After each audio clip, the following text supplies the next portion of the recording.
Их кожа фарфоровая, их голоса завораживают, а движения отточены до миллиметра. Кей-поп сегодня – это не просто музыкальный жанр, это многомиллиардная индустрия, захватившая планету. Айдолы, корейские идолы, кажутся существами с другой планеты.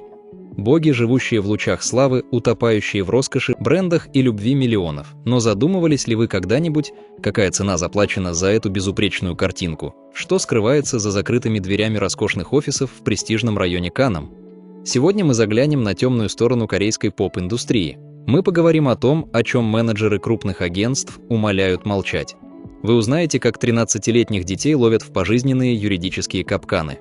Мы разберем, почему за обычное свидание артиста могут публично уничтожить, и как экстремальные диеты превращают молодых людей в истощенных роботов, готовых упасть в обморок на сцене. Поверьте, вы больше никогда не сможете смотреть кей-поп-клипы прежними глазами. Добро пожаловать за кулисы корейской фабрики. Прежде чем стать мировой звездой, ребенок должен пройти через ад, который называется системой трейни или стажерством. Это настоящий инкубатор. Большинство будущих айдолов попадают туда в возрасте 13-14 лет, когда психика еще только формируется. Они уезжают от родителей, бросают обычные школы и переезжают в общежитие агентства. С этого момента их жизнь им больше не принадлежит. Расписание стажеров напоминает военный режим. Подъем в 6 утра. Дальше школа, но не обычная, а специализированная, где агентство разрешает появляться лишь изредка. С полудня и до глубокой ночи, часто до 2-3 часов утра, непрерывные тренировки. Вокал, актерское мастерство, манеры, иностранные языки и, конечно, танцы. Танцевать нужно так, чтобы группа из 9 человек выглядела как единый организм. Если один ошибается хотя бы на сантиметр, тренировка начинается заново. Нам приходилось задерживать дыхание во время танцев, чтобы научиться петь без одышки. У многих начиналась гипервентиляция легких. Иногда я думал, что просто умру прямо на этом паркете, но менеджер просто говорил: «Вставай и делай снова». Но самое страшное – это атмосфера. Агентства намеренно стравливают детей друг с другом. Каждую неделю или месяц проходят жесткие оценки. По их результатам худших стажеров просто выставляют за дверь без объяснения причин. Ты можешь тренироваться 5 лет, отдать все детство, здоровье, но компания решит, что твое лицо больше не подходит под новые тренды и тебя заменят за один день. И это только верхушка айсберга. Настоящие проблемы начинаются, когда стажеру говорят заветное слово «ты дебютируешь, пора подписать контракт». Термин «рабский контракт» появился в корейской индустрии не просто так. Юридически это называется эксклюзивным договором. Раньше их подписывали на безумные сроки, по 13-15 лет. И хотя правительство Южной Кореи вмешалось и законодательно ограничило максимальный срок контракта 7 годами, агентства нашли обходные пути. Они добавляют пункты о продлении в случае заграничной деятельности или перерывов в карьере. Давайте разберем финансовую математику, которую компании скрывают за красивыми клипами. Производство одной кей-поп-группы стоит миллионы долларов. И знаете, на чьи плечи ложатся эти расходы? На плечи самих артистов. Каждый день, пока трейни живет в общежитии, ест, учится петь, пользуется услугами стилистов и даже делает пластические операции по требованию компании, на его имя открывается виртуальный счет. Это называется депозитом стажера или накопленным долгом. К моменту дебюта 19-летний подросток уже может быть должен агентству от 200 до 500 тысяч долларов. Когда группа начинает выпускать альбомы и ездить в туры, все заработанные деньги в первую очередь идут на погашение этого гигантского долга перед компанией. И только после того, как долг закрыт, начинается распределение прибыли. Но как оно выглядит? Стандартные условия для молодых групп – это 80 или 90% прибыли забирает компания и только 10% отдают группе.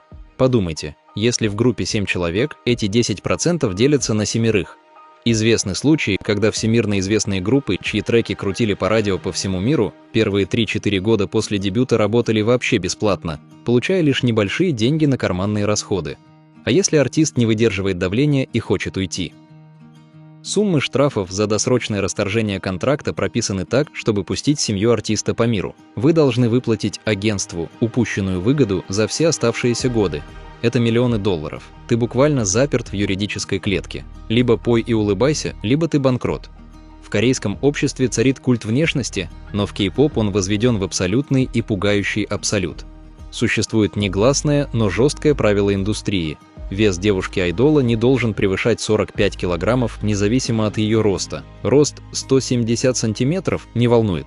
Вес должен быть 45. Для парней стандарты не менее строгие. Они должны быть худыми, мускулистыми, но без намека на лишний жир. Контроль веса в агентствах – это ежедневная психологическая пытка. Менеджеры проводят утренние и вечерние взвешивания. Если весы показывают хотя бы на 200 граммов больше нормы, артиста ждет публичное унижение, лишение еды на весь день или изнурительные многочасовые наказания на беговой дорожке. Чтобы удерживать этот вес, молодые артисты идут на смертельные трюки. Давайте вспомним знаменитую диету бумажного стаканчика, которую практиковали участницы группы Nine Muses. Весь ваш рацион на один прием пищи должен помещаться в маленький бумажный стаканчик для кофе, немного вареного риса и горсть овощей. Еще страшнее – ледяная диета. Звезды признавались, что перед съемками клипов или важными концертами они не ели ничего в течение недели, только жевали кубики льда, чтобы хоть как-то обмануть желудок, не получая калорий. Айдол Пак Бом из группы 2N один рассказывала, что от голода у нее кружилась голова так, что она не могла ходить. А Чимин из BTS признавался, что во время одной из эр он практически морил себя голодом, питаясь один раз в несколько дней, чтобы добиться идеальных скул. Цена этой красоты страшна. У девушек-трейни из-за истощения массово пропадают менструации. Но менеджеров это не волнует, для них главное – цифры на весах. Итог – хронические заболевания желудка, анорексия, остеопороз в 20 лет и регулярные обмороки прямо на сцене, которые фанаты потом испуганно монтируют в грустные видео для соцсетей. Если вы думаете, что заработав деньги и похудев, айдол получает свободу, то вы глубоко ошибаетесь. Следующий круг ада корейского шоу-бизнеса – это полное уничтожение личной жизни. В подавляющем большинстве контрактов прописан официальный пункт о запрете на свидание.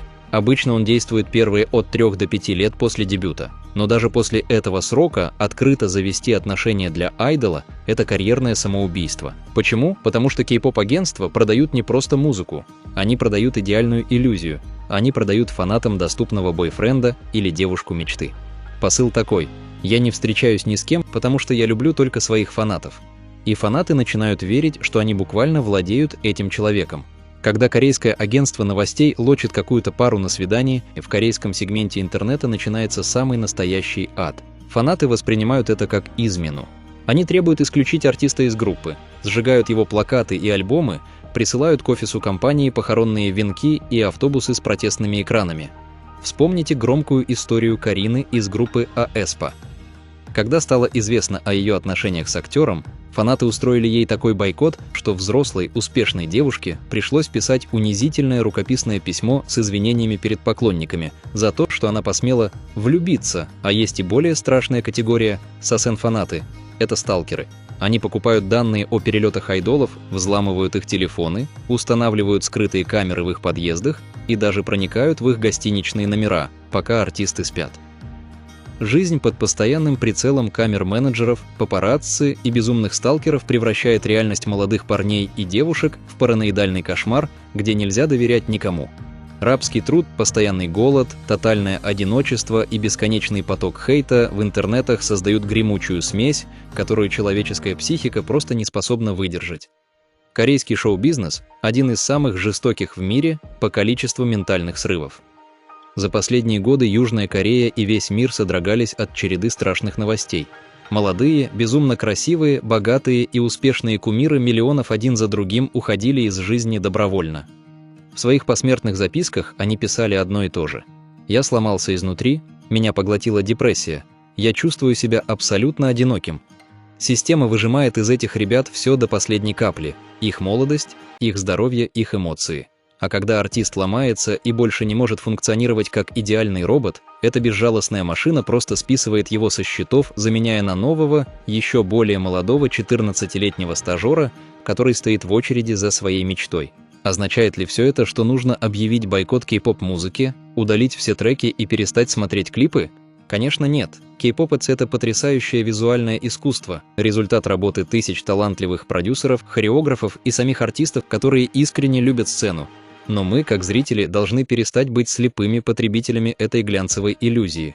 Мы должны помнить, что за каждой безупречной улыбкой, за каждым идеальным движением на экране стоят живые люди. Не роботы, не картинки в наших телефонах, а люди, которые чувствуют боль, хотят есть, хотят любить и имеют право на обычные человеческие ошибки. Только если международные фанаты будут требовать от агентств гуманного отношения к своим кумирам, эта жестокая система сможет окончательно измениться. Для меня очень важно ваше мнение. Как вы думаете, стоит ли мировая слава таких жертв?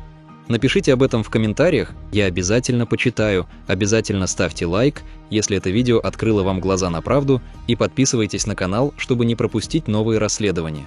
Берегите себя, цените живых людей вокруг и до скорой встречи.